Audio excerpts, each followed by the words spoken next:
Throughout history, certain violinists have captivated their audiences not only with their violin playing, but also through their youth.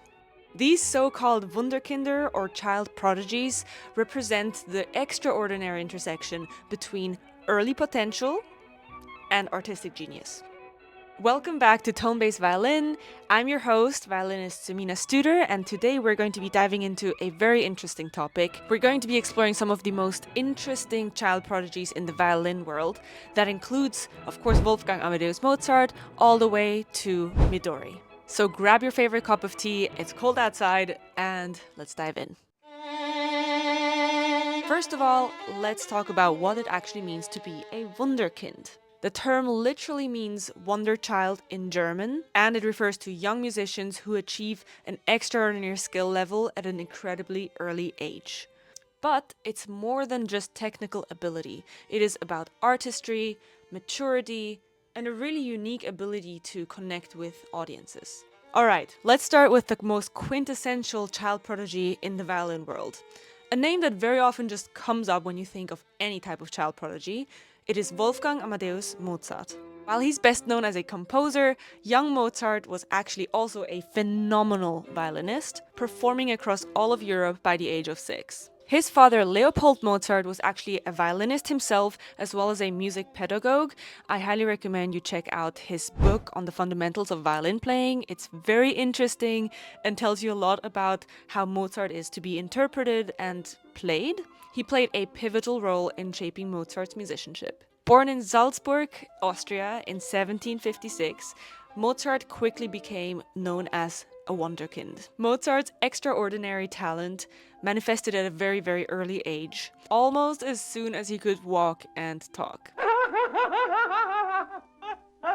By the very young age of 3, he already experimented on the clavier, which is like an early time piano, and by 5 he was already composing little pieces that really showed his unique talent. And coming back to Mozart's father, Leopold, not only was he, again, a violinist and musician himself, but he was also a pretty savvy marketer of his son's talent. Kind of like an OG Kris Jenner in classical music, if you will. He really recognized little Mozart's talent and really dedicated himself to showcasing it to the world. And it wasn't just Wolfgang that was touring around the world, it was also his sister, Nannerl. Fast forward to the age of 6, Mozart was already performing for royalty in Europe, including Empress Maria Theresa and King George III. One of my favorite anecdotes is apparently Mozart, after a performance, just climbed into Maria Theresa's lap. That is a pretty good indication that he felt extremely used to this kind of environment, I would say. And if you think about it, these tours weren't just performances for Mozart. It was a unique opportunity for a really talented kid to really absorb the musical styles in Europe, for example, the Italian opera or German counterpoint. So this wasn't just concerts for fun, essentially. It was a unique opportunity for Mozart to expand his cultural and musical knowledge. So I think that's pretty cool.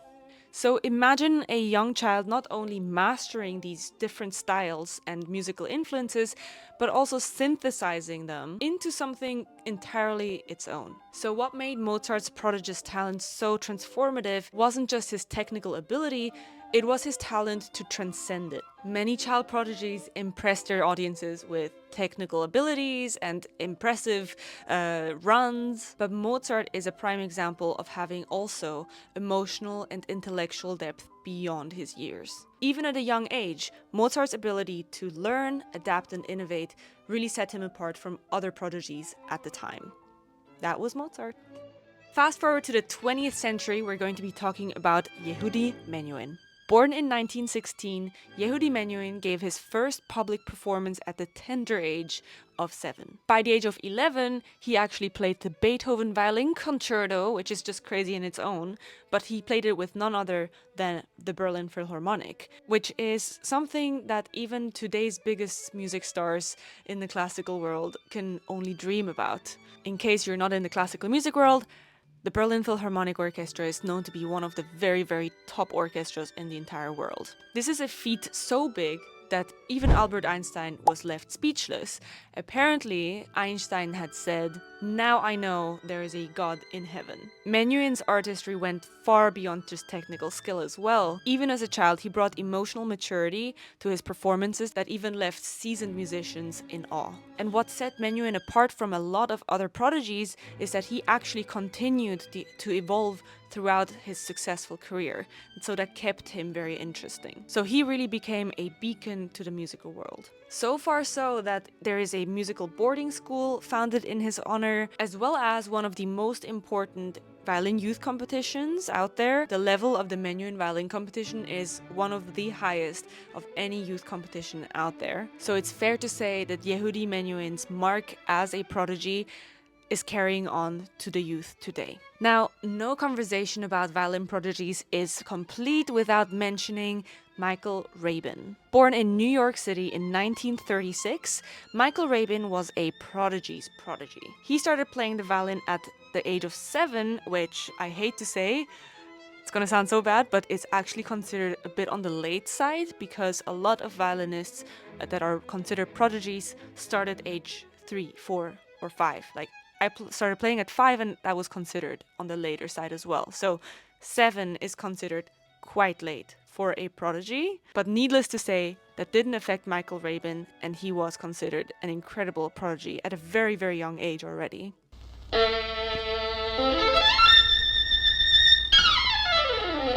So he started playing the violin under the guidance of the violin legend and pedagogue Ivan Galamian, who we've actually covered in a previous tone-based video. So if you haven't checked it out yet, the Juilliard pedagogue video, please go check it out and learn a little more about Ivan Galamian.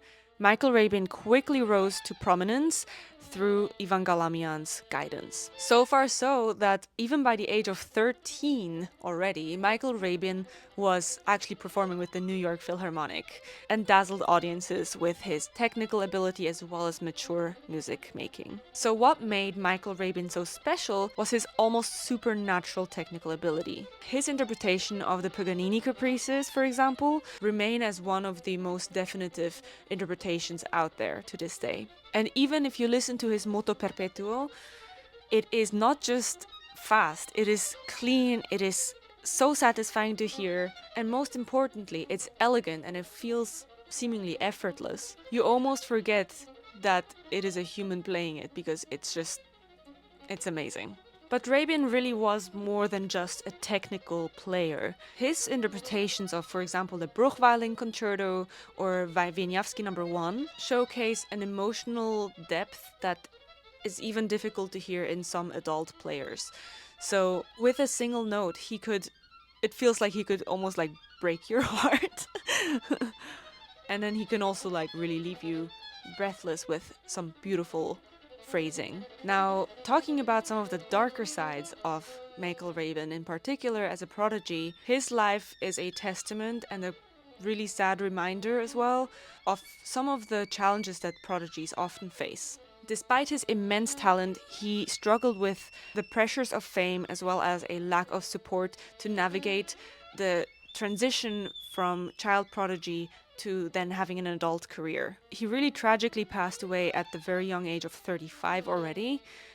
They say he hit his head when he slipped, but among the industry, a lot of people suspect that he actually unlived himself. It is extremely difficult to accept that this was his fate, having given so much, also musically, to the lives of others and people he might have not even known, audiences he's never met as well.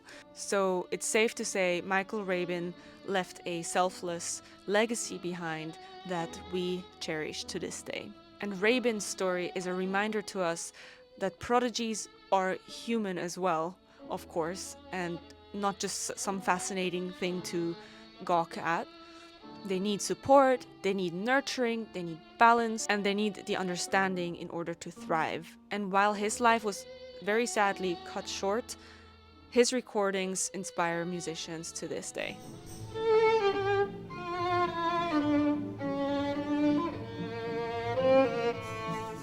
And then we're coming to Midori.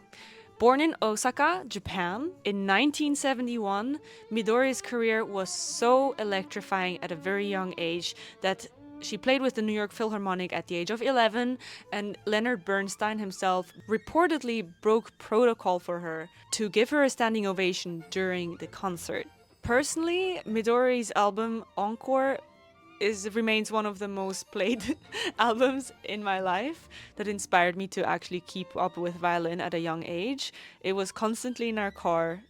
She had such an impact on a lot of course, also Japanese households, such as mine. And it wasn't until very recently that I realized she was extremely young in that album. She was only 21 years old when she recorded this album. I am kind of glad I didn't know that back then, because I would have totally compared myself. But it's just an outstanding album. Every single one of her recordings is very, very impressive, including the ones where she was literally around her 20s.